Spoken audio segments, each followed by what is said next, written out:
When are you going to stop playing house and get a real job? My dad said it like he was commenting on the weather. Fork in one hand, wine glass in the other, not even looking up from his plate. The whole table went quiet for half a second. That specific kind of quiet where everyone hears but nobody wants to be the one who reacted. And then my brother laughed, and that broke the seal. And suddenly everyone was laughing. And I was just sitting there with my hands in my lap, smiling the smile I'd been perfecting for 29 years. It was Thanksgiving. My aunt had made her green bean casserole. My mom had done the turkey dry again, the way she always did, and nobody said anything about that either. "She's doing fine," my sister said from across the table. And I almost wish she hadn't, because the way she said it, that soft, trailing, apologetic fine, made it worse somehow. "I'm not saying she's not doing fine." My dad finally looked up. "I'm saying she could be doing better. She had a career. A good one." "I still have a career." "Freelancing isn't a career, sweetheart. It's a hobby with an invoice." More laughter. My uncle thought that was particularly clever. I could tell because he repeated it under his breath and nodded at his own plate like he was filing it away for later. I looked down at my food. I'd been a UX designer at a mid-sized tech firm for 4 years before I left. Good salary, decent benefits, the kind of job description that makes people at parties say, "Oh, that sounds interesting," in a way that means they don't really know what it is, but it sounds stable. I left 8 months ago because I'd been building my own client base on the side for 2 years, and I'd reached the point where my freelance income had quietly crossed my salary and then kept going. My top client was a Series B startup that paid me more per month than my dad made in 2 quarters. Nobody at that table knew that. I hadn't told them because they hadn't asked. "Sweetheart," my mom said, and her voice had that particular softness she used when she was trying to smooth something over without actually addressing it. "Your father just worries. We both do. The economy is." "I'm fine, Mom." "I know you're fine. We just want you to be secure." Secure. That word again. I'd heard it my whole life. Secure meant a W-2. Secure meant a 401k with employer matching. Secure meant doing what my dad did, which was 31 years at the same insurance company until his back gave out and they handed him a plaque and a gift card to a steakhouse. "She's not going to starve," my sister said, a little firmer this time. "Nobody's saying she'll starve," my dad said. "I'm saying she made choices. You make choices, you live with them. We're not in a position to be a safety net anymore, that's all." There it was. I'd been waiting for it. Not the words exactly, but the thing underneath the words, the quiet withdrawal of whatever invisible cushion I'd apparently been leaning on, even though I hadn't asked for anything from them in over 3 years. Not money, not a favor, not a single thing. But they needed me to know they weren't offering it. They needed to say it out loud, at the dinner table, in front of everyone, so it would land with the appropriate weight. My phone buzzed in my pocket. I didn't look at it, not yet. "I haven't asked you for anything," I said, quietly. Not defensive, just factual. "We're not saying you have," my mom again. "Then, what are we talking about?"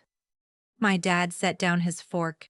"We're talking about the fact that you threw away a perfectly good position at a company that had benefits and a future to sit at home and do whatever it is you do for clients who could drop you anytime they feel like it. That's not stability. That's not a plan." "I have a plan." "What's the plan then? What happens when the clients leave? What happens when the market shifts?" I had answers to both of those questions. I had a 6-month emergency fund. I had 4 anchor clients on retainer, 2 of them with 12-month contracts. I had referrals coming in faster than I could take them, and a wait list I'd started in September. But I didn't say any of that. Not because I was afraid, but because I recognized something in that moment, sitting there with my untouched sweet potato on my plate and the sound of my uncle quietly refilling his wine. I recognized that this wasn't actually a conversation, it was a performance. They needed me to be the cautionary tale. It was a role I'd been quietly cast in, and pointing out that the role didn't fit wasn't going to change the casting. My phone buzzed again. My brother started talking about his job, Something about a promotion that might be coming, a territory expansion, a new company truck, and the table shifted toward him the way it always did, with warmth and leaning in, and my dad saying, "Tell me more, tell me more." I excused myself quietly and slipped out to the hallway. I looked at my phone. 2 texts, both from Renata, who was the operations director at Clearfield Digital, my largest retainer client. Renata didn't usually text on holidays. I opened them. "Hey, sorry to bother you on Thanksgiving. Quick heads up, the board approved expanding your contract starting January. I'll send the updated scope Monday, but wanted you to know. Should be roughly 40% increase in monthly. You earned it." And then, 2 minutes later, also separately, "We've been talking internally about bringing you on as a fractional creative director. Not full-time, still project-based, but with equity. I know it's a lot to think about. No pressure. Call me when you're back." I stood there in my parents' hallway for a moment. The wallpaper was the same as it had been since I was 12. Little cream-colored diamonds on a pale yellow background. There was a framed photo of me at my college graduation just to my left, and in it I was smiling so wide my eyes were almost closed. And my dad had his arm around me, and he was smiling too, the real kind. Equity. I typed back, "Thank you so much. Happy Thanksgiving. Talk Monday." Then I put my phone in my pocket and went back to the dining room. My dad was mid-story. Something about a neighbor's son who had just passed the bar exam. Everyone was very impressed. I sat back down and put my napkin in my lap and picked up my fork. "There she is," my mom said in that automatic filler way. "We saved you some rolls." "Thanks, Mom." My brother's girlfriend leaned over and whispered, "You okay?" "Yeah," I said. "Perfect, actually." She gave me a look. I just smiled and reached for the rolls. The rest of dinner passed the way those dinners always pass when something has been said that can't be unsaid. But nobody wants to actually deal with it. My aunt talked about her neighbor's renovation nightmare. My uncle fell asleep briefly in his chair and then woke up and pretended he hadn't. My sister helped clear the plates, and I helped too, and we stood side by side at the sink for a few minutes, not saying much. And then she said quietly, "Don't let him get to you." "I'm not." He went quiet. "I'm fine." She looked at me the way she'd been looking at me since we were kids, like she was trying to read something written in very small print. "You're doing something," she said. "I can tell." "I'm standing here drying dishes." She laughed a little. "Okay." I drove home that night with the radio off. It was 40 minutes from my parents' house to my apartment, mostly highway, and I spent most of it just thinking. Not angry thinking, not sad thinking. More like the kind of thinking you do when something has finally clarified, when the last foggy part of a picture finally comes into focus, and you realize you'd already known what it was going to show. I had been waiting, I realized, for them to see it, not to approve of it exactly. I'd stopped needing their approval somewhere around year 2 of building my client base, but to see it. To register that I'd made a decision, that the decision had been working, that I was okay. More than okay. I'd been waiting for that, and sitting at that table tonight listening to my dad say freelancing isn't a career, it's a hobby with an invoice, I understood that the waiting was over, not because I'd given up, but because I'd finally stopped needing the thing I'd been waiting for.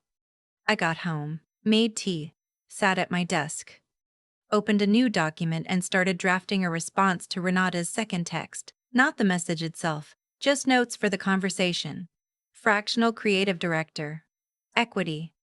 I wrote down questions. I wrote down numbers. I wrote down what I needed the arrangement to look like to make sense for my workflow, my other clients, my 5-year picture.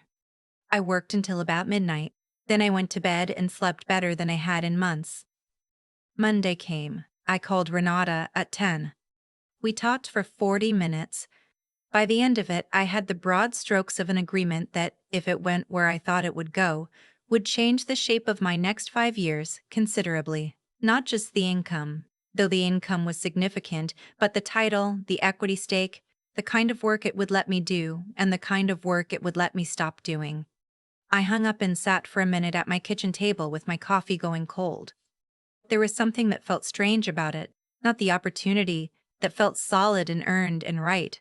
What felt strange was that the call happened 3 days after Thanksgiving, 3 days after my father told a table full of people that freelancing wasn't a career. 3 days after he said, with that calm authority he always used when he'd already decided the conversation was over, that he and my mom weren't in a position to be a safety net anymore. I'd never asked them to be. But now, sitting here with this call still ringing in my ears, with Renata's voice still in my head talking about Q1 timelines and equity vesting, I felt, for the first time, something close to the urge to pick up the phone and call him. Not to brag, not to prove him wrong in any satisfying cinematic way, just to say, hey, a thing happened. I didn't. I knew how it would go. He'd find a reason. He'd say equity isn't the same as real money.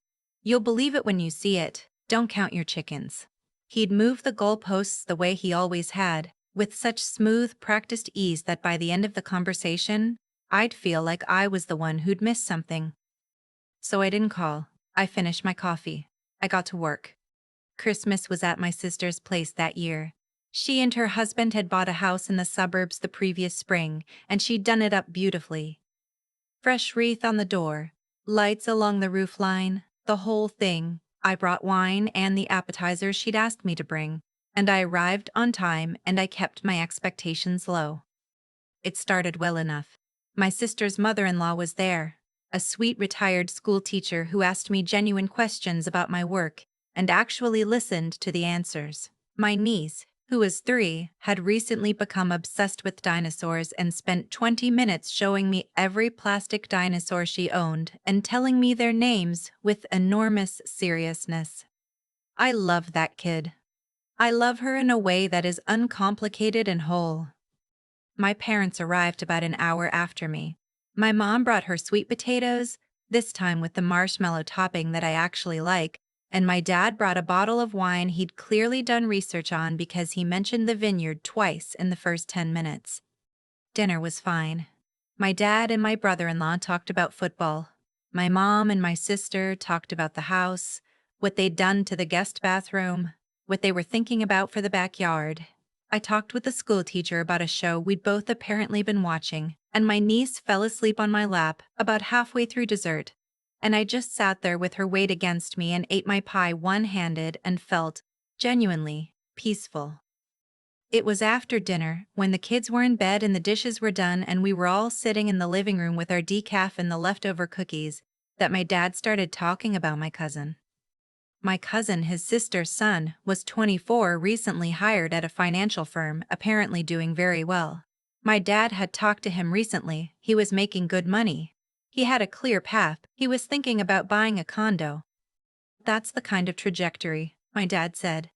Not to me directly, just to the room.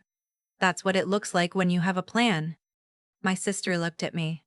I gave her the smallest possible shake of my head. He's a good kid, my mom agreed. Hard worker, focused, knows what he wants.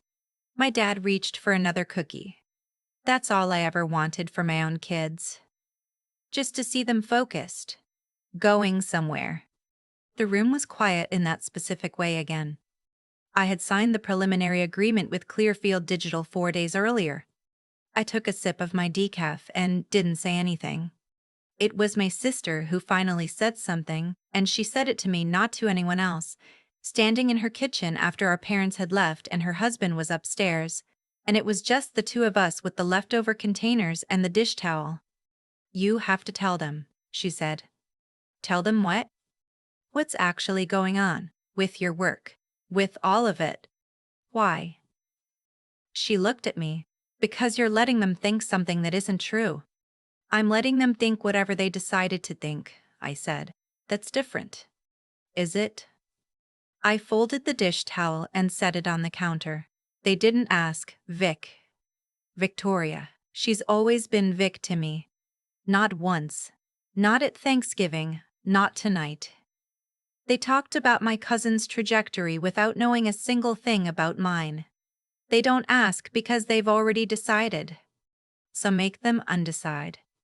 That's not how it works with Dad, and you know it. She was quiet for a moment. Then, So what are you going to do? Nothing, I said. I'm going to do exactly what I've been doing. And it's going to keep working. And at some point they'll find out, and maybe it'll mean something and maybe it won't.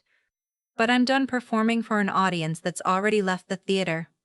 She looked at me for a long time. Then she pulled me into a hug, one of those real ones, both arms held for a few seconds. I love you, she said. You know that. I know. I think you should tell them. I know you do. I drove home the same 40 minutes, radio off again, thinking the same kind of clear, quiet thoughts. It was February when everything surfaced, and it didn't happen the way I would have scripted it. My mom called me on a Tuesday afternoon, just to talk, she said.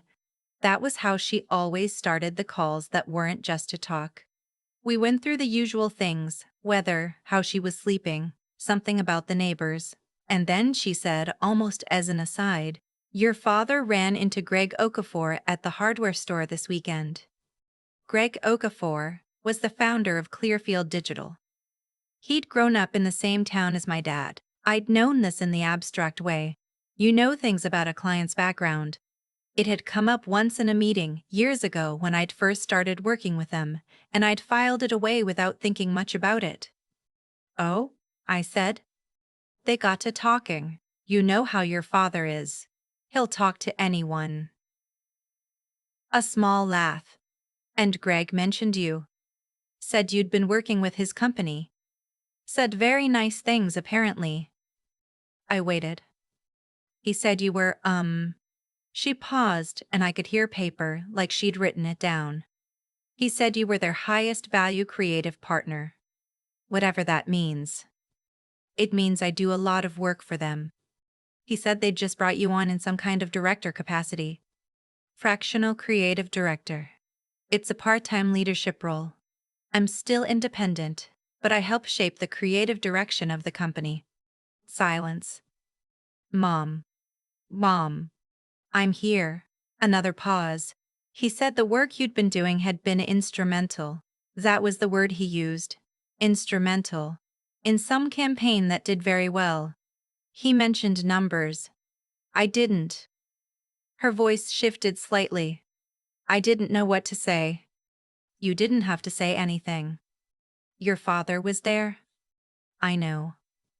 He came home very quiet. I sat with that for a moment. My dad, coming home quiet. I tried to picture it and couldn't quite hold the image steady. I'm sorry you found out that way, I said. I should have... I don't know. I think I was waiting for the right moment. Sweetheart. Her voice had gone soft in a different way than usual. Not the smoothing over softness, something older than that. How long has this been going on? Building? About 3 years. The Clearfield contract started 18 months ago. Quiet again. Then, are you okay, financially? I almost laughed, not unkindly. Yes, Mom, I'm more than okay. More than okay. Yes. She was silent for long enough that I checked the phone to make sure the call hadn't dropped. Then she said, very quietly, I'm sorry. For Thanksgiving.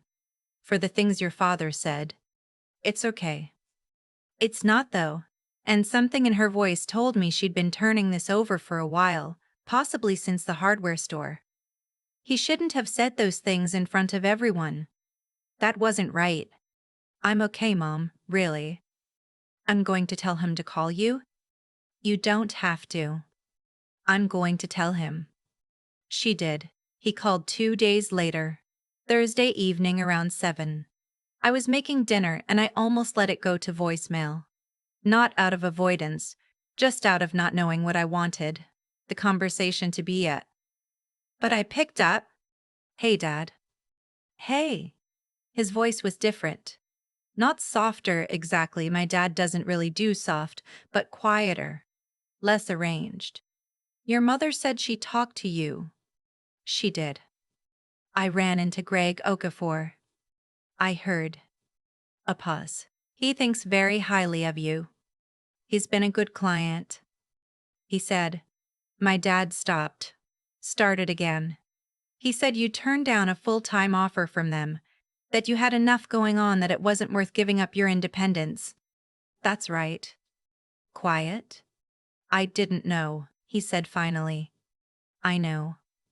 I said some things at Thanksgiving, in front of everyone. It's okay. No. And there it was, the thing I'd heard maybe 4 times in my entire life. The thing that was harder for him than almost anything. No, it wasn't. I made assumptions about what your situation was.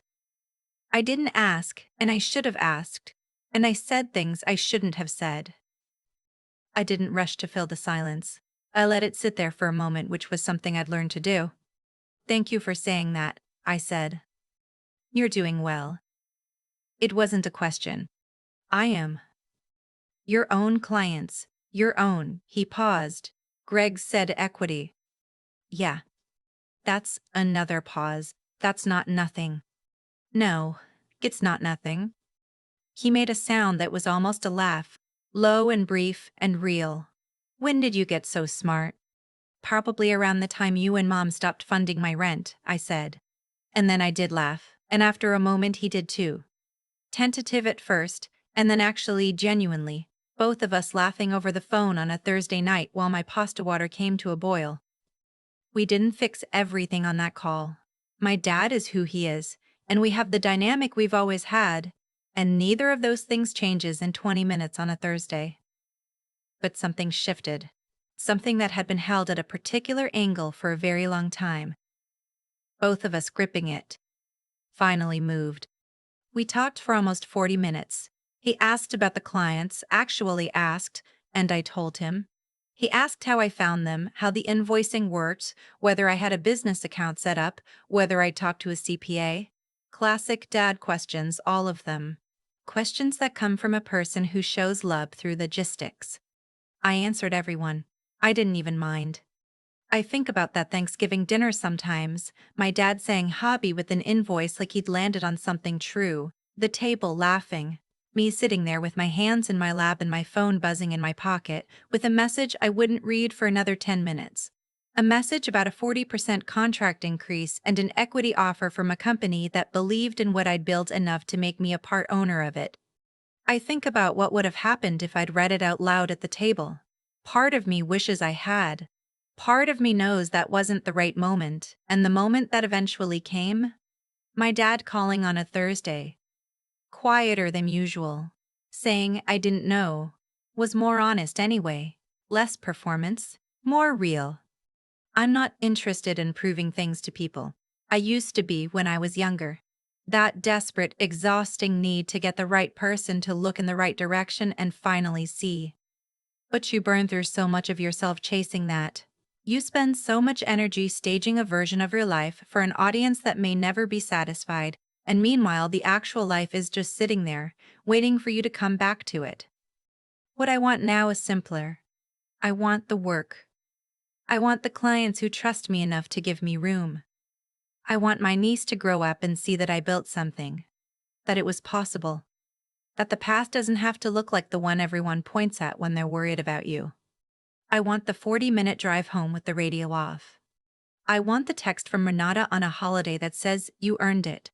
That's enough. That has always been enough. I just needed to stop waiting for permission to believe it. I still think about the fork sometimes. Not in a dramatic way.